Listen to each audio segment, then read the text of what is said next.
नमस्कार प्यारे बच्चों, सामाजिक विषय की ऑनलाइन कक्षा में क्लास 7th के सभी बच्चों का स्वागत है।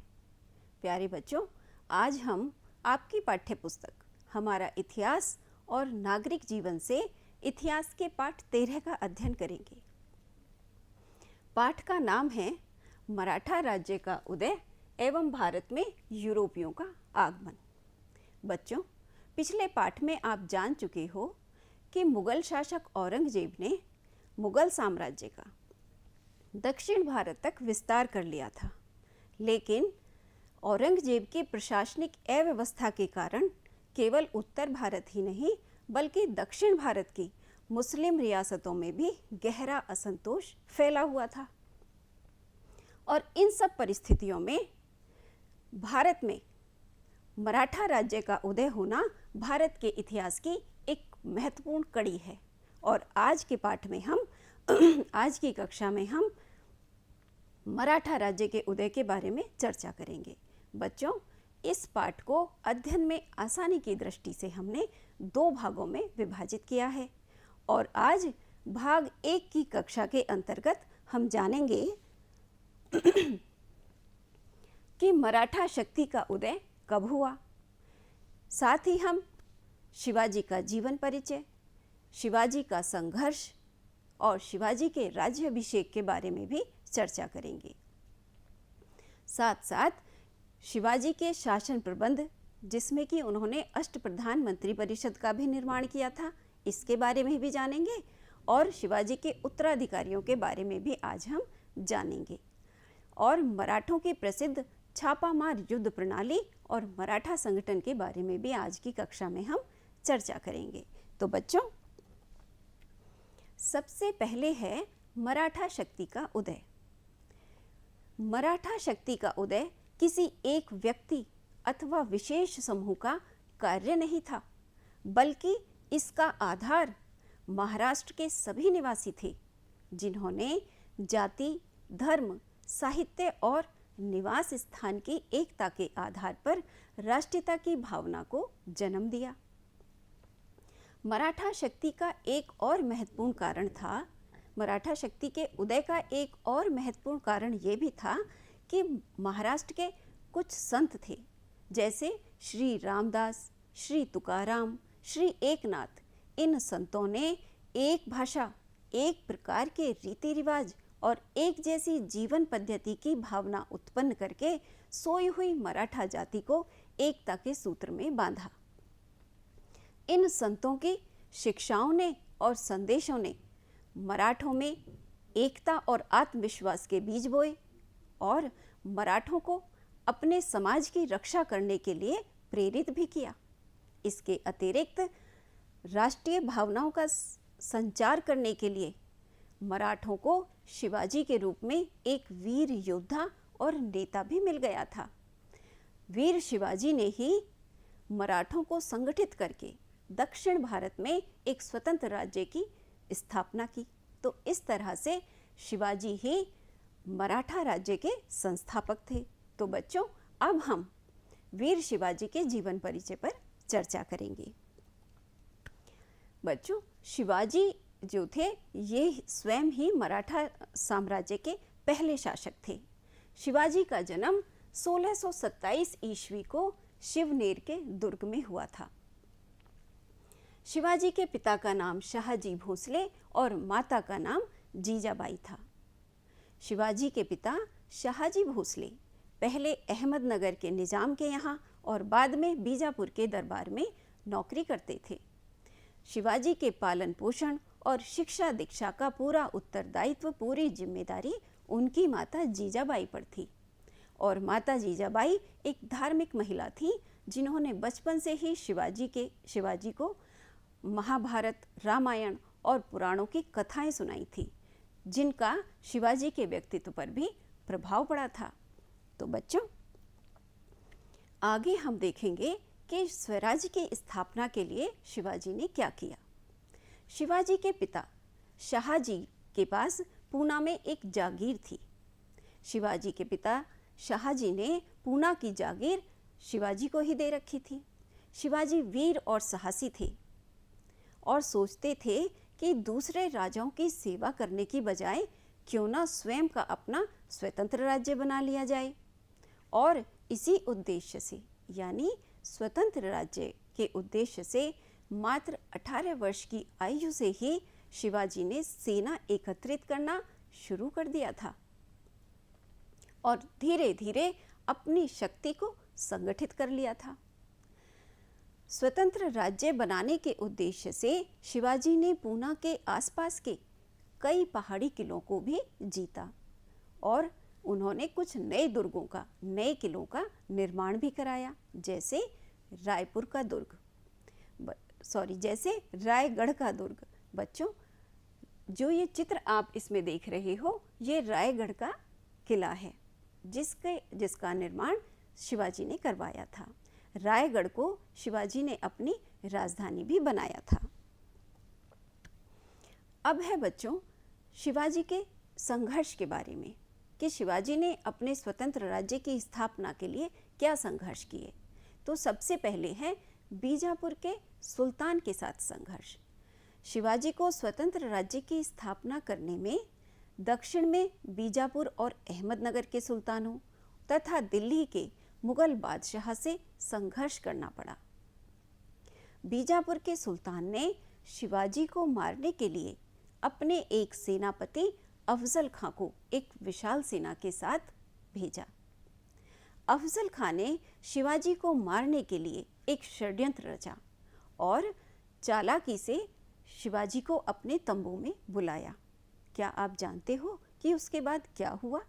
बच्चों, इससे आगे की कहानी हम चित्रों के माध्यम से पढ़ेंगे।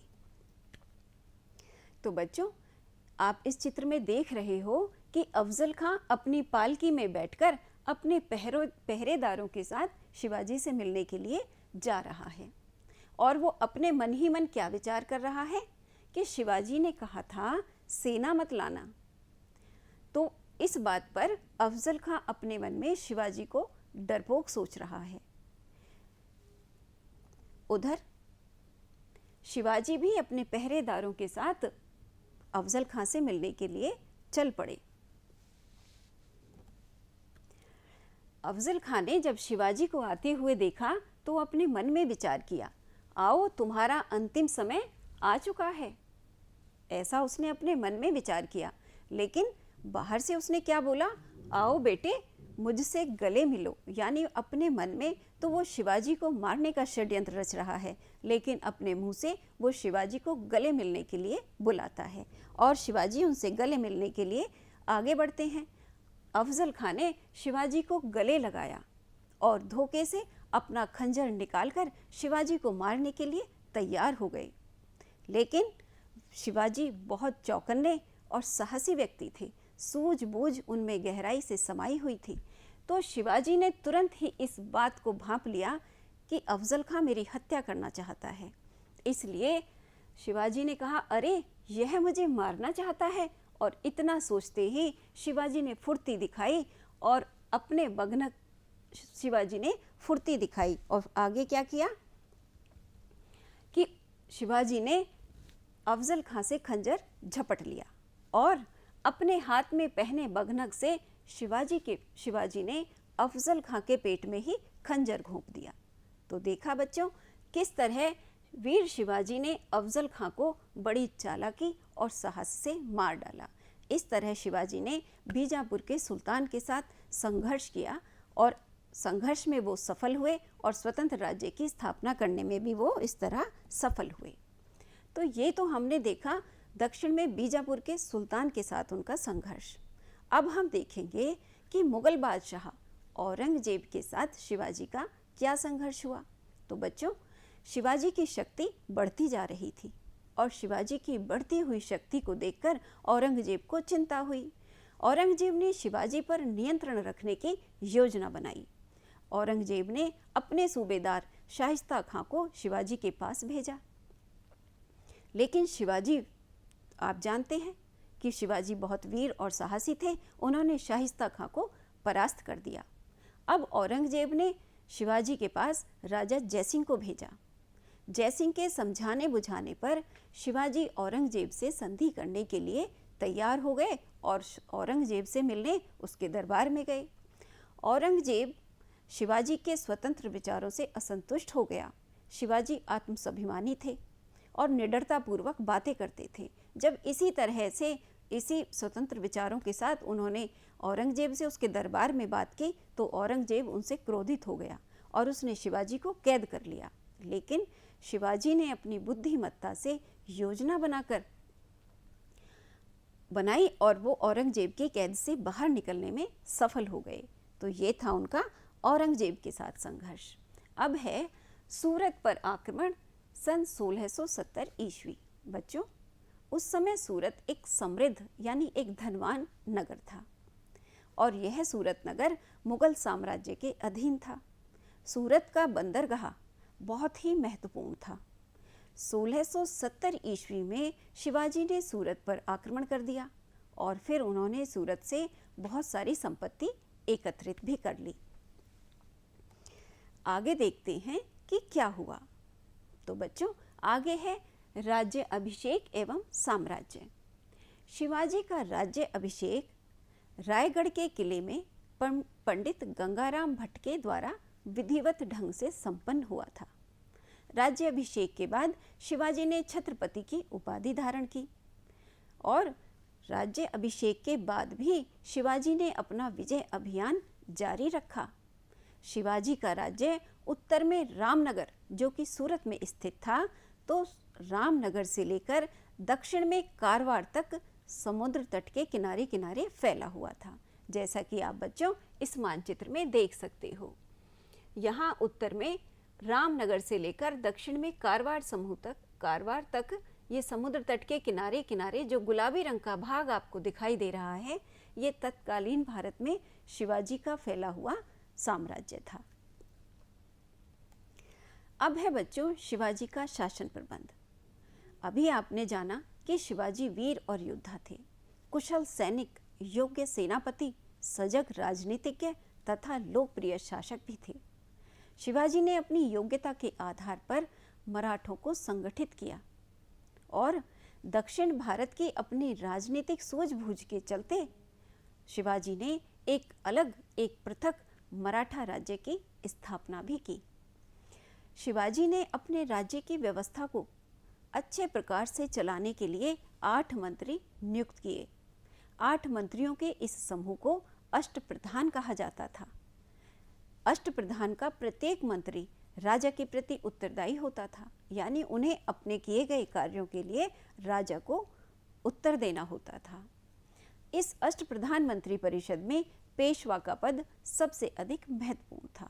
तो बच्चों, अब हम शिवाजी के इस अष्टप्रधान के बारे में जानेंगे। तो जैसे कि अष्टप्रधान यानी इसमें 8 मंत्रियों का समूह था। ये 8 मंत्री कौन कौन से थे बच्चों? पेशवा जिसे प्रधानमंत्री भी कहते थे, अमात्य यानी मजूमदार, मंत्री यानी वाकिया नवीस, सचिव यानी शुरू नवीस, सुमंत यानी दबीर, सेनापति सर ए नौबत, पंडित राव और 8वां मंत्री था न्यायाधीश। तो अब हम इन 8 मंत्रियों के बारे में, इनकी जिम्मेदारियों के बारे में जानेंगे। तो बच्चों, सबसे पहले और सबसे महत्वपूर्ण पद था पेशवा का। पेशवा राज्य में सामान्य प्रशासन भी देखता था और धन संबंधी व्यवस्था देखने का कार्य भी करता था। दूसरा पद था अमात्य का। अमात्य राज्य में एकत्रित कर का यानी टैक्स का हिसाब किताब रखता था और आय व्यय का ब्यौरा रखना भी अमात्य का ही काम होता था। तीसरा पद था मंत्री यानी वाकिया नवीस। मंत्री राज्य में होने वाली घटनाओं पर नजर रखता था, राजा को उनके बारे में अवगत कराता था और राजा के दैनिक कार्यों का भी ब्यौरा रखने का काम मंत्री का होता था। चौथा पद सचिव का था, जो राजा द्वारा निर्देशित सभी प्रकार के पत्र व्यवहारों का लेखा जोखा रखता था। और बच्चों, 5वां पद था सुमंत यानी दबीर का, जिसकी मुख्य जिम्मेदारी अन्य राज्यों से आने वाले जो प्रतिनिधि होते थे उनसे वार्तालाप करना, उनसे बातचीत करना और उनका आदर सत्कार करना होता था। छठा पद सेनापति का था। सेनापति सैनिकों की भर्ती करता था और सेना में रसद यानी भोजन का प्रबंध आदि भी देखता था। सातवां पद था पंडित यानी राव का। दान का सामान बंटवाना, मुख्य कार्यों के लिए तिथि निर्धारित करना, धार्मिक विषयों पर शास्त्रों के अनुसार राय देना पंडित का कार्य होता था। आठवां पद न्यायाधीश का था। न्यायाधीश जैसे नाम से स्पष्ट हो रहा है कि यह न्याय संबंधी व्यवस्था देखता था और सभी प्रकार के मुकदमे सुनने का कार्य भी न्यायाधीश का होता था। अब है बच्चों शिवाजी का शासन प्रबंध। साम्राज्य की सुरक्षा और विस्तार के लिए शिवाजी ने एक नियमित और स्थायी अनुशासित सेना की व्यवस्था की थी। उनकी सेना में सैनिकों को नगद वेतन दिया जाता था। शिवाजी ने एक बड़ा जहाजी बेड़ा भी बनवा लिया था।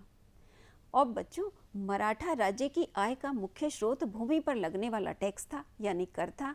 इसके अतिरिक्त शिवाजी ने अपने राज्य के पड़ोस में जो मुगल क्षेत्र थे वहाँ से चौथ यानी आय का चौथा हिस्सा और सरदेशमुखी यानी आय का 10वां हिस्सा नाम के कर वसूल करना भी प्रारंभ कर दिया था। तो बच्चों ये तो थी शिवाजी की शासन प्रबंध व्यवस्था। अब हम जानेंगे कि शिवाजियों का प्रसिद्ध गौरीला युद्ध क्या था।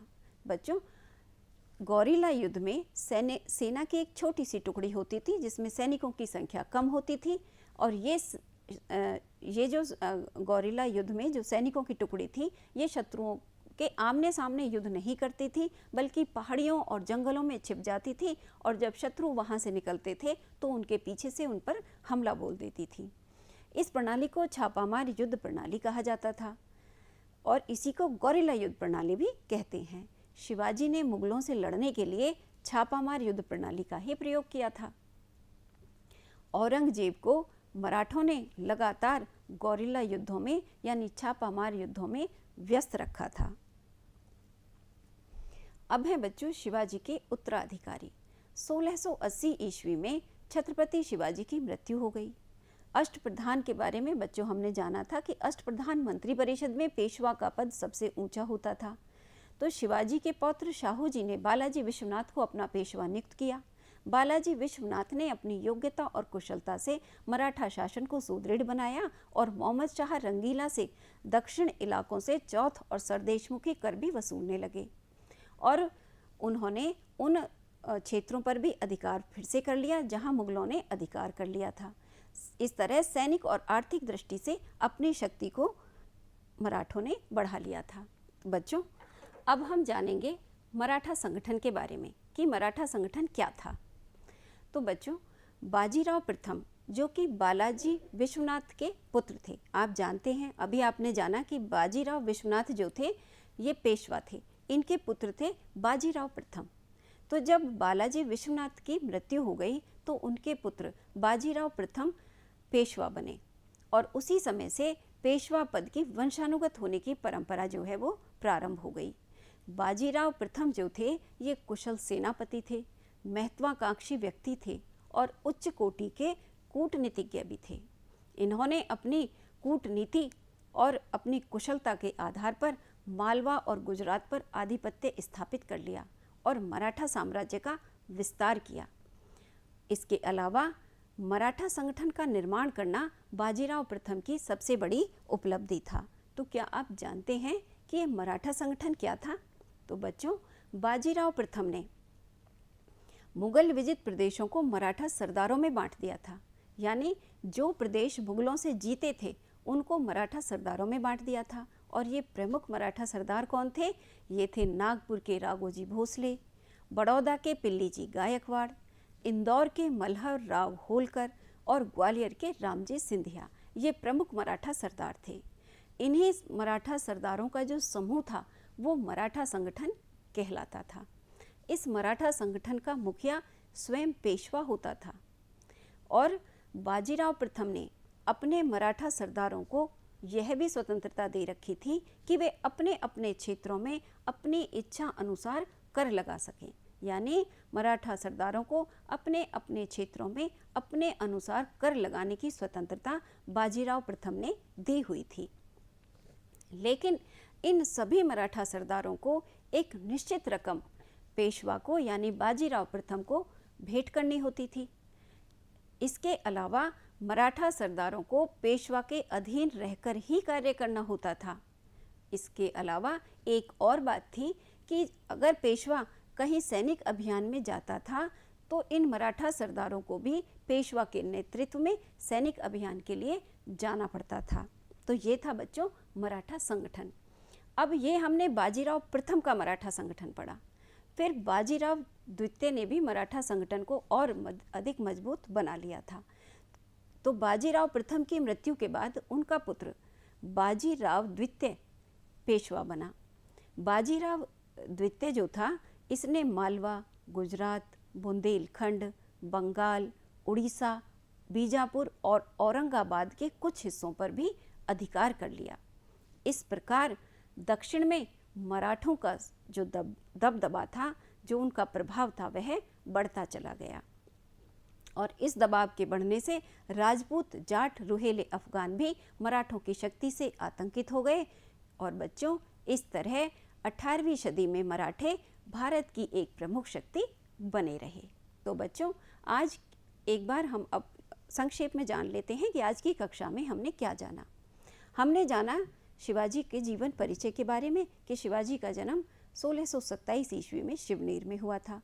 शिवाजी ने अपने स्वतंत्र राज्य की स्थापना के लिए मुगल बादशाह औरंगजेब और दक्षिण में अहमदनगर और बीजापुर के सुल्तानों के साथ संघर्ष किया और रायगढ़ के किले में शिवाजी का राज्य अभिषेक हुआ। अपने शासन प्रबंध को अच्छे प्रकार से चलाने के लिए शिवाजी ने अष्टप्रधान नाम की मंत्री परिषद का निर्माण किया और इस मंत्री परिषद का सबसे प्रमुख पद पेशवा का होता था।